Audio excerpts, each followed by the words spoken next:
O'zbekistonda bu yilgi Qurbon hayiti kuni va Arafa kuni qachon ekanligi ma'lum bo'ldi. O'zbekistonda bu yil 27-may kuni Qurbon hayiti kuni deb e'lon qilindi. 26-may esa Arafa kuni. Ya'ni kelayotgan seshanba Arafa kuni, chorshanba esa Qurbon hayiti. Arafa kuni nima qilamiz? Payg'ambar sollallohu alayhi vasallam aytadilar, Abu Qatada radhiyallohu anhu bu hadisni rivoyat qiladi. Imom Muslim va Imom Tirmiziylar o'zlarining sahihlarida keltirgan.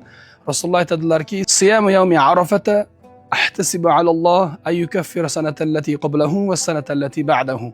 Arafa kunining ro'zasi men o'ylaymanki, Alloh taolo mana shu ro'za sababidan oldingi yilgi va keyingi yilgi gunohlarni Alloh kechiradi deb o'ylayman. Bu degani Arafa kunini ro'zasini tutishga targ'ib bor.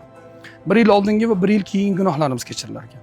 Bir yil oldingi gunohlarni kechirilishligi ma'lum, bir yil keyingi gunohlar qanday kechiriladi deyilsa, kim Arafa kunini ro'zasini haqqoniy tutsa, u odam gunoh qila olmaydigan bo'lib qoladi deydi ulamolar. Mana shu hadisning sharhida.